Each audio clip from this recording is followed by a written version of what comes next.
kausap natin ang historian na si Professor Xiao Chua. Magandang tanghali po sa inyo, Professor Chua.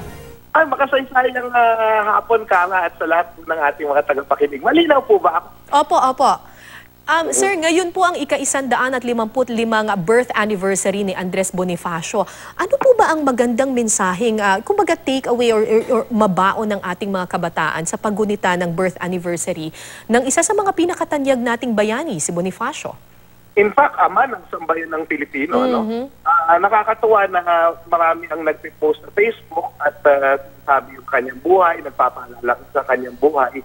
Nakikita dito na kahit yung mga millennials, mga kabataan, nakikita relevant yung message si Bonifacio. Na sa akin, sinasummarize ko sa 4 na salita. Opo. Kapatiran, mabuting kalooban, kaginhawaan, at tunay na kalayaan. Tunay na kalayaan. Yes. Ang nakakatuwa dito, lahat po yan isimula doon sa isang salita na tinuro niya sa atin, yung pag-ibig. Kasi pag sinabi mo yung dekalogo, tingnan mo yung dekalogo ano yung pag-ibig para sa kanya? Pag sumampaltayas, may kapal ng taimtim sa puso at bunang-bun namin sa sarili tuwina na ang pagsampal ng tunay na pagsampaltay sa kanya ay ang pag-ibig sa bayang tinubuan. Ang tunay na pag-ibig sa kapwa. So pag sinabi mong aling pag-ibig pa ang hihigit kaya sa pagkadalisa at pagkadakila, gaya ng pag-ibig sa tinubuang lupa, na wala nang iba ang hihigit doon. Yung pag-ibig na doon, Diyos, bayan, kapwa. Opo, opo. Yun yung makikita natin na sa palagay ko, kasi masyadong minsan nag-divide tayo.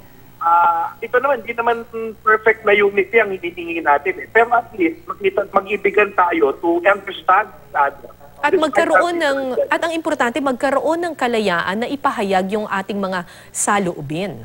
Eksakto po. Pinaglaban po yan ni Andres Bonifacio. Kaya pag sinasabi natin, i-black si ganyan, o takutin, kuyugin ng ganyan, medyo hindi nakakatuwa yun pagdating sa ating demokrasya. At tandaan natin na hindi Amerikano nagbigay sa atin ng demokrasya Si Andres Bonifacio, yung konsepto niya ng bansa natin, ang tawag, haring bayan. Sabi mo haring bayan, demos, kratos, kapangyarihan sa tao, sovereign people. Demokrasya ang tinuro niya. Alright. Professor Chua, alam natin na kapag ginugunita itong si Andres Bonifacio, ang laging pumapasok na image sa atin, nakakamisa de chino, nakapantalong pula, tapos may hawak na bolo, at palaging siya yung iniisip or yung imahe niya, palaging iniisip kapag tungkol sa karapatan ng mga manggagawa. Pero marami pong mga maling paniniwala yung mga tao tungkol kay Bonifacio at dapat itama at bigyang linaw. Tama po ba? Ay, opo, kasi ang pinakamali dyan ay yung akalain na yung monumento doon sa Balintawak. Dito sa may Cloverleaf. Opo. No? Ay si Andres Bonifacio yan. Kasi yung unang modelo dyan ay hindi naman yan para kay Andres Bonifacio. Yung kapamang nakakabisa di Chino, ito ay para sa ordinaryong katipunero. Ito yung bayani ng 1896 to 1911. So, makikita natin kasi dito, si Andres Bonifacio, pagamat siya ay working class, hindi siya sobrang hirap. Hindi siya strike land, masasabi natin, hampas lupa, no? Oo. At nakapag-aral din siya. May teacher nga siya, pangalan William Osmeña. Tapos marunong siya mag-Spanish, na nakapagbasa siya ng Les Miserables sa Spanish, ng French Revolution, at saka ng buhay ng mga presidente ng Amerika.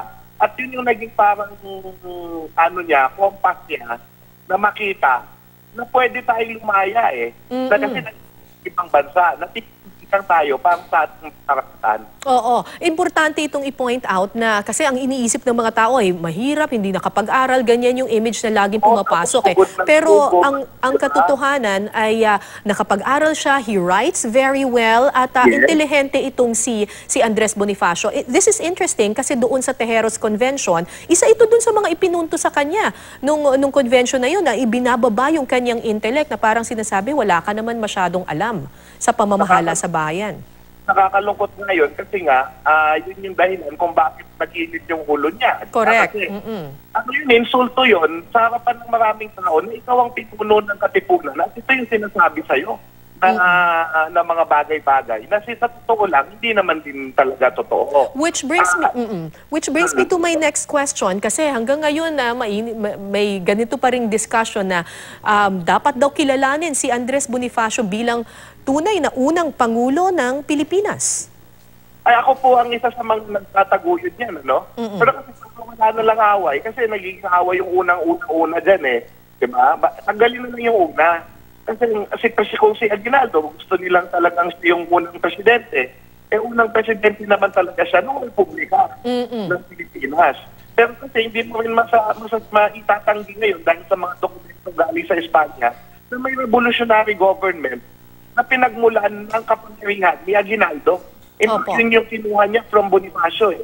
Kaya ang sinabi natin dito, i-recognize man lang na naging Pangulo ng Pilipinas si Andres Bonifacio. In fact, yung unang revolutionary government natin. At yan ay mga dokumento na naglabas sila ng birth certificate, marriage certificate, sa kanilang mga jurisdictions.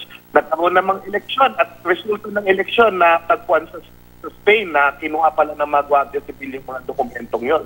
So may ebidensya tayo na tumakbo na pamahalaan. Hindi lang tinawag na pamahalaan ni Bonifacio yung sarili niya. Okay.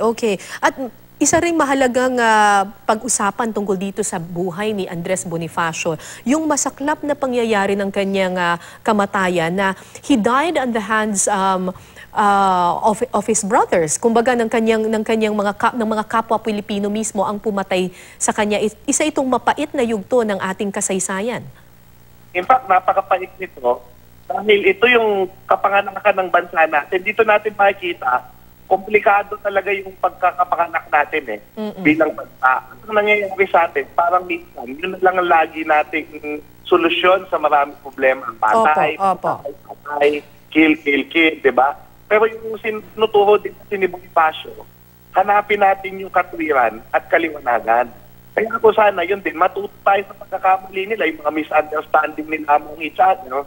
Bagamat there would be no perfect unity, ngayon, dali natin sa panahon ito, magkakaiba man tayo ng mga politika, hanapin natin yung katwiran at kaliwanagan na sinasabi ng bawat isa sa atin. Baka kahit pa paano, mas kumonti yung divisiveness na nangyayari sa bansa. Si Andres Bonifacio remains very relevant hanggang sa panahong ito. Kung may isang katangian po si Bonifacio, ano po ito yung kailangan po ng ating bansa sa ngayon? Alam mo, ang isang problema ng bansa natin, malakas ang elitismo. Ang elitismo, ibig sabihin, yung parang hindi naiintindihan yung bayan, so parang inaapi yung bayan, tinatawag na mga bobo, no? So yun nga, sana makita din natin, si Bonifacio, inilapit niya yung mga karunungan sa bayan. Para ang bayan din ay matuto at magkaroon ng pagkakaintindihan. So, yun yung pangalawa dyan ay yung gawa. Yun yung lagi niyang binibilin na dapat kumikilos. No? Hindi lang tayo nagsasalita, kundi ginagawa natin ating mga trabaho yung ating pagmamahal sa bayan. Maraming salamat po sa inyo, Professor Xiao Chua. Makasayasayang araw at mabuhay po si Andres Bonifacio.